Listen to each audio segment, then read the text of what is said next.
রে তুমি কি করছো কি এখন? বলে কিছু খেতে দাও, ঘুমন্ত উঠিয়ে। দেখেছো মেয়ে মানুষদের জীবন কিরকম। তো তুমি কি করছো এখন? করি এখন একটু চা তো চড়াচ্ছি, দুধ চা।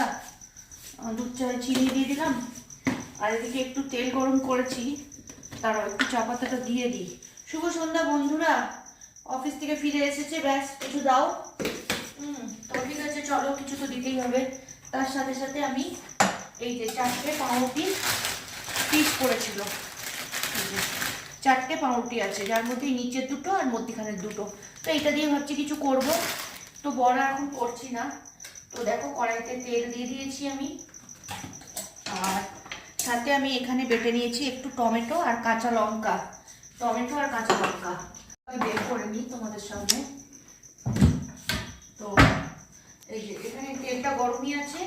তো চলো এর মধ্যে দিয়ে দেবো। একটা তাড়াহুড়োর সময় খুঁজে পাই না কিছু, জানো কাকে কি রেখেছি, মনেও থাকে না ঘোড়ার ডিম। একটু পজ করো। এই যে একটু সর্ষে নিয়ে নিয়েছি, এই দেখো, বেশি না অল্প। তেল গরম হয়ে গেছে, দিয়ে দিলাম কড়াইতে। এটা এবার যতক্ষণ সর্ষেটা ফটফট করছে, গ্যাসটাও কিছু হচ্ছে, বন্ধ হয়ে যাচ্ছে গ্যাসটা। তো এটা খাবো দিচ্ছি টমেটো পেস্টটা। তো একটা কাঁচা লঙ্কা কুচিয়ে, দুটো কাঁচা লঙ্কাকে দেখেছি, তবে এটা একটু ঝাল না হলে ভালো লাগবে না, এই জন্য এটাকে একটুখানি দুটো কাঁচা লঙ্কা দিয়ে দিলাম। এবার এর মধ্যেই দিয়ে দেবো হলুদ গুঁড়ো, এই যে লঙ্কার গুঁড়ো, আর দিয়ে দেবো লবণ। তো এটা কষানো হোক, ততক্ষণে আমি পাউরুটি ধনে পাতাটাকে কেটে নেবো, বুঝেছো?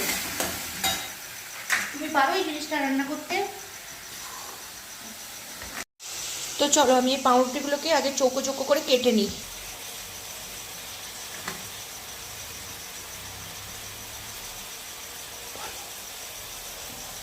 এই যে এইভাবে ঠিক চৌকোর করে কেটে নিচ্ছি। টাটকা পাউরুটি থাকলে কি, টাটকা পাউরুটি দিয়ে অনেক কিছু করা যায়, স্যান্ডউইচ করা যায়, তারপরে রোল করা যায়, চপ করা যায়, ভেজিটেবল চপ মতন বানানো যায়। তো এটা 2 দিন হয়ে গেছে, তো আমি বললাম আজকে এটাকে শেষ করে দিই, কালকে রবিবার, কালকে আবার ফ্রেশ ব্রেড এনে রাখবো। কারণ জানোই যে আমি রবিবারেই সব কিছু বাজার করি, পুরো সপ্তাহ আমাদের কাছে টাইম হয় না, সেই জন্যে। এইদিকে মশলাটাও মোটামুটি কষানোর দিকে, একটু কারি পাতা দিলে বেশি ভালো লাগতো। একটু মধ্যখানে দেখো কেমন হচ্ছে রঙটা, দেখো এইরকম ঝাল ঝাল করে রঙটা করতে হবে, ঠিক আছে? এবার না এর মধ্যে এই পাউরুটিগুলোকে সব দিয়ে দেবো, দেখো কীরকম